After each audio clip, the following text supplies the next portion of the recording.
What's up, friends? Today we're taking a look at Boy by The Killers. They just released the music video, so we're reacting to it. We're checking it out. We'll be looking at it from the perspective of a songwriter and producer, so expect quite a few stops to kind of talk about what's going on in terms of instrumentation, in terms of the build of the song.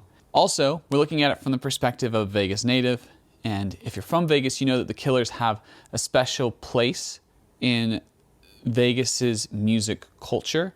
They've made a massive impact. They're the biggest band from Las Vegas, them and Imagine Dragons. Stories about Brandon Flowers, Ronnie Vannucci, Dave Koning kind of become legend here. They're almost these mythological figures that you'll sometimes see at little local events, or you'll meet their manager, Rob Reynolds, at a church function, which is my one story. I love Rob, by the way. He's just the coolest guy. The whole Reynolds family is just awesome. I really loved their last album. I thought Pressure Machine was pure genius, and it was such a unique direction for them to go, and it paid off.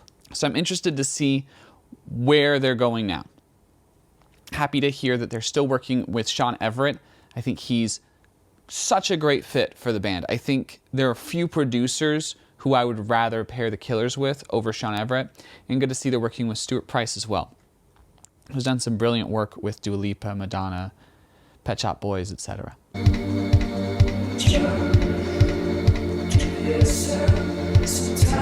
really like that synth, that kind of pulsing bass synth. Makes sense because their bassist is not on this song, so they're replacing it with the electronics. Electronic drums, very toned back, but really good sounding. Like everything sounds really good. Nothing sounds cliche or passe. It gives an antique feel. Like you could hear this type of things being made by like the Doors or the Pet Shop Boys in a modern context. It does sound modern. Like it doesn't sound dated in any way. Big deal. That's just growing up. Two things they're doing here. One, Brandon Flowers has written kind of these two-syllable words or phrases that are separated, really able to ring out, and they've added a lot of delay onto the vocal, which has kind of cemented that fact, like, hey, there's a lot of space here. This is supposed to be a big song. This is supposed to be an arena type song, and that fits with the delivery and the production. Also, I love that arpeggiator they're using. I can tell they have a little bit of a low pass filter that is giving that kind of underwater feeling. And I feel like it works really well with this synth that would normally be in the high end, letting that verse simmer before we get into a bigger chorus. White arrows will break the black night. Love how you have those high synths coming in and that hi-hat pattern. Just adds this nice energy. You're getting more high-end information in terms of frequencies. That's helping that song build. Also, Brandon Flowers is starting to have longer phrases in his vocals. You know, the song's developing. We're going from this sparseness to a slightly more complicated feel. Please subscribe. Pretty please. The black night.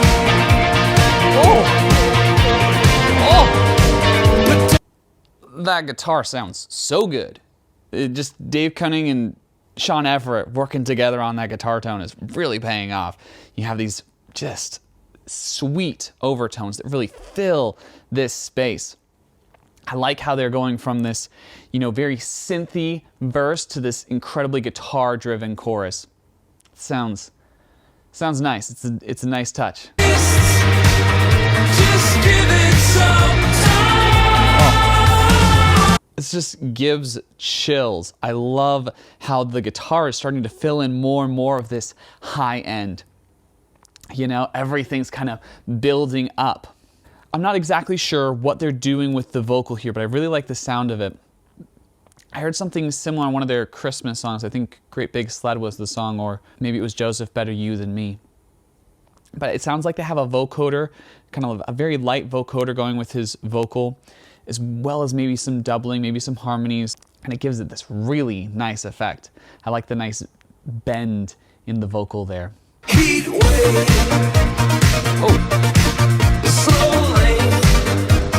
going into the second verse, they're maintaining that energy, but switching up the instrumentation to create a sense of, oh, you know, we're in a different section of the song. So instead of having those guitars just ripping away, you have this really fun arpeggiator synth.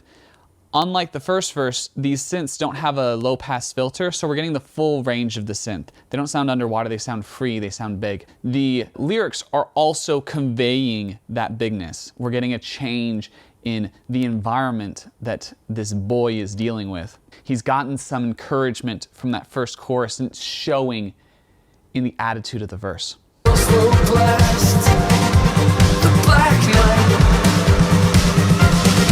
I'm not sure what they were doing on that transition.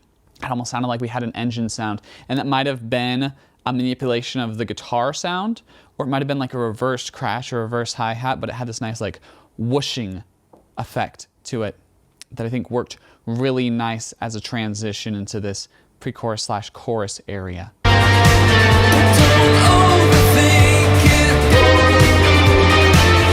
The guitar work here is so good.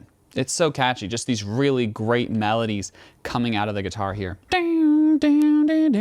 Feels very The Killers, you know, hearing that specific guitar work right there. It's a nice response, and it's very big, it's very powerful.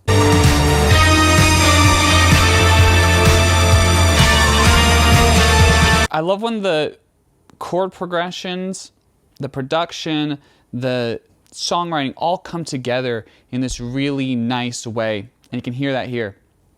The synths are finally starting to come together with the guitar as this boy is starting to realize, you know, he doesn't have to overthink, he doesn't have to worry too much. Things are going to work out. So as this boy is reaching this resolution in his mind, the instruments are starting to come together. You know, things are starting to coalesce.